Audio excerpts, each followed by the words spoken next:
Hi everyone, this is Advocate Isha Kapoor and you're watching Vlogish. अभी तक की जो पिछली 3 वीडियोस थी उसमें आप ये जान चुके होगी कैसे केशवानंदा भारती केस शुरू हुआ, केशवानंदा भारती कौन थे, उस टाइम के पॉलिटिकल सर्कमस्टांसेस क्या थे और साथ ही में कौन कौन से मेन ऐसे अमेंडमेंट्स थे, कॉन्स्टिट्यूशनल अमेंडमेंट्स जिनको इस केस ने चैलेंज किया। इस वीडियो में हम जानेंगे कि हियरिंग कब स्टार्ट हुई, कितनी चली और क्या क्या कंटेंशंस दिए, कैसे एनेक्डोट्स इसमें अराइज हुए। Let's get started with this video without any further ado. The hearing for this case started on 31 October 1972। 31 October 1972 को स्टार्ट होके हर Tuesday, Wednesday, Thursday that is 3 days in a week Supreme Court इस case को सुनता था और on an average हर रोज 4.5 घंटे इस केस को सुना गया जब तक हियरिंग कंक्लूड नहीं हुई। हियरिंग कंक्लूड हुई एक बहुत ही इंपॉर्टेंट डेट को, that is 24th of April 1973। 24th of April 1973 इसलिए भी इंपॉर्टेंट डेट थी क्योंकि इसी दिन chief justice Sikri was set to retire, he was bound to retire. तो इससे पहले जजमेंट तो देनी ही देनी थी। Before I tell you other things about this case कि कौन कौन से एडवोकेट ने कब कब केस में क्या क्या कहा और ऐसी कौन से आर्ग्यूमेंट्स थे जो केस के टर्निंग पॉइंट्स बन गए, I will just take 90 seconds of your time.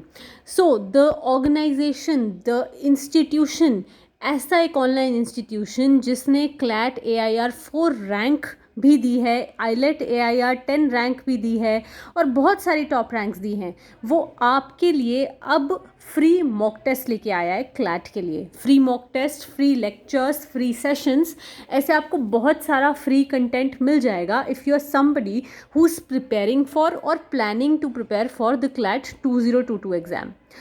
CLAT 2022 का एग्ज़ाम कोई बहुत दूर नहीं रह गया है और कई बार हमें, अगर हम स्कूल में होते हैं या आप लोग 12th स्टैंडर्ड में हो या आपने ड्रॉप ईयर लिया है तो हमें लगता है अब तो बहुत कम टाइम बचा है और ऐसे टाइम में आपको एक्सपर्ट गाइडेंस की सबसे ज़्यादा ज़रूरत होती है। ऑलिव बोर्ड आपको वही एक्सपर्ट गाइडेंस देगा। सारे मॉक टेस्ट का लिंक नीचे डिस्क्रिप्शन बॉक्स में है। इनफैक्ट अगर आपको लगता है कि आपको कोई पेड मटीरियल भी चाहिए तो भी आपको उसे परचेज करने के लिए फ्लैट 10% डिस्काउंट मिल जाएगा just because you are a subscriber of Vlogish। और जो आप कोड यूज़ कर सकते हो वो मेरे चैनल का नाम ही है Vlogish। मॉक टेस्ट देने के बाद आपको उसका डिटेल्ड एनालिसिस भी मिलेगा। तो अगर और कोई भी है जो क्लैट एग्ज़ाम के लिए प्रिपेयर कर रहा है या लॉयर बनना चाहता है तो उसे आप डेफिनेटली रेकमेंड कर सकते हो कि वो डिस्क्रिप्शन बॉक्स में जाए, वहाँ से ये टेस्ट दे के देखे, एक बार देखे कि उसे प्रिपरेशन मटेरियल देख के कैसा लग रहा है, क्या ये उसका कप ऑफ टी है या नहीं, और उसको इसमें बहुत फ़ायदा मिलेगा। All the best for your preparation. अब यहाँ पर ना आपको ये भी जानना ज़रूरी है कि किस किस एडवोकेट ने कितने कितने दिनों तक आर्ग्यू किया एट लेंथ, जिससे कि आपको ये पता चल सके कि एक केस को इतना इम्पोर्टेंट बनाने के लिए, इतनी बड़ी जूरिस्प्रूडेंस हमें देने के लिए कितना एफर्ट पुट इन किया जाता है by all the officers of the court alike. Nani Palkhivala, जिन्होंने जो मेन काउंसिल थे from the side of Keshavananda Bharati, उन्होंने कॉन्टीन्यूसली फॉर 31 days इस केस में आर्ग्यू किया और इनफैक्ट 2 दिनों के लिए उन्होंने रीजॉइंडर में भी आर्ग्यू किया था। उन्हें रीजॉइंडर के टाइम पे अपना जो आर्ग्यूमेंट्स थे उनको थोड़ा सा कट शॉर्ट करना पड़ा था बिकॉज वन ऑफ द जजेस on the bench was not well, उनकी थोड़ी सी तबीयत खराब थी, इसलिए सभी को अपने आर्ग्यूमेंट्स को कट शॉर्ट करके रिटन आर्ग्यूमेंट सप्लाई करने पड़े थे। नाउ नानी पालकीवाला ने इतने दिनों तक आर्ग्यू किया, इतना एफर्टलेसली आर्ग्यू किया, तो you must know that this was not a one-man show. In fact, there was an entire dedicated team behind Palkiwala who was staying in close association with Palkiwala only.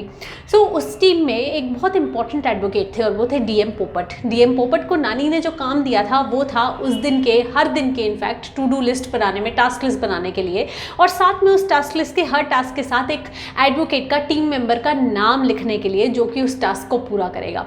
साथ में stalwarts जैसे कि सोली सोराब जी, advocate दीवान भी उसी team में थे।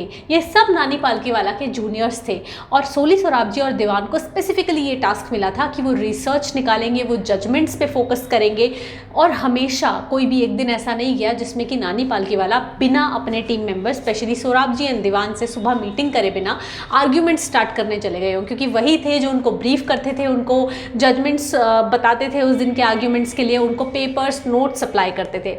और आपको पता है सब लोग कितना ज़्यादा रिस्पॉन्सिबल होते हैं ना जिन्हें इतने बड़े टास्क दिए हैं। बट एक इंसिडेंट में कुछ ऐसा हुआ कि जब हियरिंग बस स्टार्ट होने ही वाली थी, आई मीन आर्ग्यूमेंट्स की बारी आने वाली थी पालकीवाला की, बट उस दिन पे DM पोपट, जो उस दिन के इम्पॉर्टेंट एसेंशियल पेपर्स थे, उसको back in the hotel room छोड़ आए और उस टाइम पे बस उन्हें ऐसे करके उसको सप्लाई करना ही था, इन पेपर्स को सप्लाई करना ही था ताकि नानी आर्ग्यू कर सके। अब उनके लिए ये चीज़ इतनी इम्पॉर्टेंट थी कि डीएम पोपट को नहीं समझ आ रहा था वो उस टाइम पे क्या करे। तो टीम मेंबर ने पता है क्या किया, उस टाइम पे वो बाहर गए, और जब वो बाहर गए उन्हें ना ही अपनी टैक्सी दिख रही थी ना ही कार दिख रही थी, बल्कि उन्हें बाहर सुप्रीम कोर्ट की पार्किंग में एक ऐसी टैक्सी दिखी जिसमें कि चाबी लगी हुई थी, और उन्होंने उसी टैक्सी में बैठे चाबी लगाई और चले गए लेके। उन्हें नहीं पता था कि वो किसका व्हीकल लेके जा रहे हैं, बट उनके लिए ये चीज़ करनी इतनी ज़रूरी थी कि एक तरह से उन्होंने वहाँ पर एक ऑफेंस जैसा कुछ कर दिया था। आप किसी के व्हीकल को ऐसे ले जाओगे तो ऑफकोर्स वो थेफ्ट में काउंट होगा, बट उन्होंने आके वो गाड़ी वहीं वापस छोड़ दी थी, और एज सच उस पर आज तक कोई एक्शन तो नहीं हुआ है, शायद किसी को पता भी ना चला हो। नानी ने इतने दिन तक आर्ग्यू किया, तो साथ में गवर्नमेंट के काउंसिल ने भी इक्वली इम्पेकेबली आर्ग्यू किया। गवर्नमेंट ऑफ केरला की साइड से थे एचएम सीरवई को टीआर आंध्यारुजना ने असिस्ट भी किया। एचएम सीरवई ने भी लगभग 20-21 डेज के लिए आर्ग्यू किया था केस में, और अपने पॉइंट्स रखे थे बहुत ही इफेक्टिवली।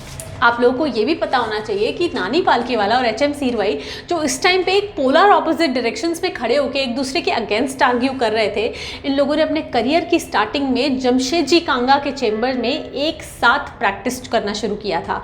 जमशेदजी कांगा वही हैं जिनकी बुक के बारे में आप लोगों ने बहुत देखा होगा, जब भी आप अपनी कॉलेज की लाइब्रेरी में जाते होंगे आपकी बहुत नज़र पड़ती होगी कि कांगा और पालकीवाला ने मिलकर एक इनकम टैक्स की बुक लिखी थी, और ये तब जब पालकीवाला अभी तक 30 ईयर्स के भी नहीं हुए थे। ये मैंने अपनी एक और वीडियो में भी आप लोगों को बताया था। अब हियरिंग तो स्टार्ट हो गई थी। आपको पता है हियरिंग में मेन आर्ग्यूमेंट्स जब पालकीवाला ने स्टार्ट किए तो उन्होंने बहुत स्ट्रेस किया आर्टिकल 368 पे। उन्होंने बोला कि article 368 can not be made a means to the death of the constitution itself. That is, अगर आप आर्टिकल 368 जो कि आपको पावर देता है अमेंड करने की कॉन्स्टिट्यूशन को, अगर आप उसको ऐसा बना लोगे कि वो कॉन्स्टिट्यूशन को ही मार दे तो उसका फ़ायदा क्या होगा। उन्होंने बोला कि मतलब आप ये कहना चाहते हो, गवर्नमेंट ये बोलना चाहती है कि हम कोई भी ऐसी लॉ बना सकते हैं जो फंडामेंटल राइट्स भी ले लेंगे, और इनफैक्ट अगर आर्टिकल 368 में अनलिमिटेड पावर्स है तो इस वजह से तो फंडामेंटल राइट्स भी लिए जा सकते हैं, पार्लियामेंट को भी अबॉलिश किया जा सकता है, जुडिशरी को भी हटाया जा सकता है, because basically the entire constitution can be moulded by article 368 itself. Next Palkhivala came to article 13। उन्होंने बोला कि जैसे कि गवर्नमेंट ने कंटेंट किया है कि आर्टिकल 13 में कॉन्स्टिट्यूशनल अमेंडमेंट्स नहीं फॉल करते, यानी कि आप ऐसा कोई भी कॉन्स्टिट्यूशनल अमेंडमेंट बना सकते हो जो कि फंडामेंटल राइट्स को भी अब्राइज कर सके, पूरे पार्ट 3 के राइट्स को भी आपसे दूर ले जाया जा सके। पालकीवाला ने कहा क्या इसके पीछे कोई लॉजिक अप्लाई किया जा सकता है? ऐसा आप कैसे बोल सकते हो कि गवर्नमेंट ऑर्डिनरी लॉ तो कोई ऐसा नहीं बना सकती, कोई ऐसा लेजिस्लेशन नहीं पास कर सकती जो फंडामेंटल राइट्स को अब्राइज करता हो, बट सिंपली अगर वो उस लेजिस्लेशन को कॉन्स्टिट्यूशनल अमेंडमेंट का नाम दे दे तो उसके लिए वो आर्टिकल 13 भी उन पर अप्लाई नहीं होता है, और साथ में वो किसी भी फंडामेंटल राइट को अब्राइज कर सकते हैं। That seemed a bit illogical to Palkhivala. Thirdly Palkhivala ने यह भी बोला कि 24th अमेंडमेंट ला के 1971 का जो 24th अमेंडमेंट था उसमें आर्टिकल 13 और 368 में चेंजेस ला के पार्लियामेंट ने कुछ नहीं किया, बल्कि सिर्फ अपने पावर के ऊपर जितनी भी रिस्ट्रिक्शंस थी, जितने भी लिमिटेशंस थी, उन सबको हटा लिया और इस पावर को अनलिमिटेड बना दिया। उन्होंने अपने आप को मीन्स दे दिया, अपने आप को इतनी पावर खुद ही दे दी कि अब कॉन्स्टिट्यूशन को भी डिस्ट्रॉय किया जा सके। उसके बाद पालकीवाला ने 25th अमेंडमेंट को भी चैलेंज किया। 25th अमेंडमेंट में उन्होंने बोला कि ये जो आर्टिकल 31C आप लाए हो इस पे सबसे ज़्यादा उन्होंने अटैक किया। Palkhivala said that 31C is that article जिसने ब्लैंक चार्टर दे दिया एक तरह से पार्लियामेंट को कि आप कॉन्स्टिट्यूशन को जितना मर्जी इग्नोर करो आपको कोई भी नहीं रोक पाएगा। ये 9th शेड्यूल ला के भी उन्होंने 9th शेड्यूल को भी कुछ इसी तरह से अटैक किया था। Justice Jagan Mohan Reddy was one of the जजेस इन्वॉल्व इन द केस और उन्होंने एक बुक लिखी द जुडिशरी आई सर्व्ड। अगर आप पढ़ना चाहो तो आपको अमेजॉन पे भी वो बुक ईजिली मिल जाएगी। उस बुक में वो सभी एडवोकेट्स के बारे में कुछ ना कुछ बताते हैं। उन्होंने बोला कि इसमें से जो सीरवई थे, HM Seervai, he was the most cautious. वो पोलाइट थे, उनका प्रेजेंट करने का तरीका बहुत अच्छा था। बट इन्हीं में से उन्होंने बताया एक एडवोकेट थे जो उस टाइम पे अटॉर्नी जनरल भी थे और वो थे नीरेन डे। उन्होंने बोला नीरेन डे एक ऐसे एडवोकेट थे जिनके टोन, जिनके तरीके मुझे बहुत ज़्यादा अग्रेसिव लगे, परसुएसिव से भी ज़्यादा अग्रेसिव, जैसे कि वो बेंच पे बैठे जजेस को ही थ्रेटन करने की कोशिश कर रहे हैं गवर्नमेंट की तरफ से। उन्होंने कहा कि उनका जो थ्रेटन करने का तरीका था that can not even be described by words in this book. and in fact the deterrence that he was trying to convey at that time can only be understood by those people who were present then and there. उन्होंने बोला उनके actions, उनकी tone, ये सब दिखाती थी कि वो कितना ज़्यादा अपने मैनर से कोर्ट को थ्रेटन करने की कहीं ना कहीं कोशिश कर रहे थे। नीरन डे वही एडवोकेट थे जिसने इंदिरा गांधी को इमरजेंसी के टाइम पे काफ़ी सारी लीगल एडवाइजेस दी थी, और उन लीगल एडवाइजेस में से एक ये भी थी कि ये जो होलसेल ट्रांसफ़र कर रहे थे आप जजेस का इमरजेंसी के टाइम पे, वो आप ना करें, वो आपके अगेंस्ट जाएगा। उसके बाद में जब केस के आर्ग्यूमेंट्स ख़त्म हो गए, नानी पालकीवाला ने अपने कंटेंशंस दे दिए जिन ग्राउंड्स पे मैंने अभी आपको बताया। बाद में उस पर रिप्लाईज़ हुए। उसके बाद में नानी पालकीवाला को रीजॉइंडर देने का भी टाइम दिया गया। रिप्लाई का भी जो रिप्लाई होता है वो है रीजॉइंडर। उन्होंने रीजॉइंडर दिया, उन्होंने रिटर्न आर्ग्यूमेंट्स भी सबमिट किए। उसके बाद थोड़ा सा टाइम लिया गया, मार्च 28 को सबके फाइनल रिटर्न आर्ग्यूमेंट सबमिट हो गए थे। उसके बाद भी लगभग 1 महीना लग गया था जजेस को पढ़ने में, रिविजिट करने में सारे आर्ग्यूमेंट्स को, और जजमेंट देने के लिए इस केस की, because it was a huge judgment. मैंने शुरू में बताया था ना कि सीरवई और नानी पालकीवाला ने अपने करियर के स्टार्टिंग से ही एक साथ काम किया था, बट आज इस केस में वो एकदम ऑपोजिट डायरेक्शंस में खड़े थे। इस केस में क्या होता है, जब अपने आर्ग्यूमेंट्स सीरवई ख़त्म करने वाले थे, जब वो कंक्लूड करने वाले थे और केस के कुछ लास्ट आर्ग्यूमेंट्स ही चल रहे थे, उस टाइम पे सीरवई ने बोला कि ऐसा लग रहा है देखने में कि पार्लियामेंट की और गवर्नमेंट की पावर्स यहाँ पे लिमिटलेस हैं, बट अनलिमिटेड पावर्स को कोर्ट को अब्यूज़ ऑफ पावर की तरह से नहीं देखना चाहिए, क्योंकि ये भी हो सकता है कि 2 पावर्स अनलिमिटेड हों बट गवर्नमेंट या पार्लियामेंट उसे कभी अब्यूज़ ना करे। इसके रिप्लाई में नानी पालकीवाला ने कुछ बहुत ही स्पाइसी सा कर दिया, और वो ये था कि नानी पालकीवाला एकदम से कुछ व्यूज़ रीड आउट करने लगे। उन्होंने बोला कि विद कोर्ट्स परमिशन वो कुछ ऐसे ज्यूरिस्ट के व्यूज़ रीड आउट करना चाहेंगे जो सीरवई के अगेंस्ट जाते हैं, सीरवई की अभी कही हुई बात के अगेंस्ट। और जो वो डॉक्यूमेंट रीड कर रहे थे वो कुछ पुराने कॉलम्स थे जिसमें कि लिखा था कि अगर गवर्नमेंट को लिमिटलेस पावर देके, पार्लियामेंट को लिमिटलेस पावर देके पूरी तरह से ट्रस्ट कर सकते, तो फिर तो फंडामेंटल राइट्स की या कॉन्स्टिट्यूशन की या किसी भी चीज़ की कोई ज़रूरत नहीं होती। That is why Palkhivala said कि देखो इस जूरिस्ट ने ऐसा बोला है कि हमेशा लिमिटेशंस होनी ज़रूरी है गवर्नमेंट की पावर पे। थोड़ी देर बाद पालकीवाला कहते हैं कि this jurist was none other than mister H.M. Seervai. H.M. Seervai was taken aback at this.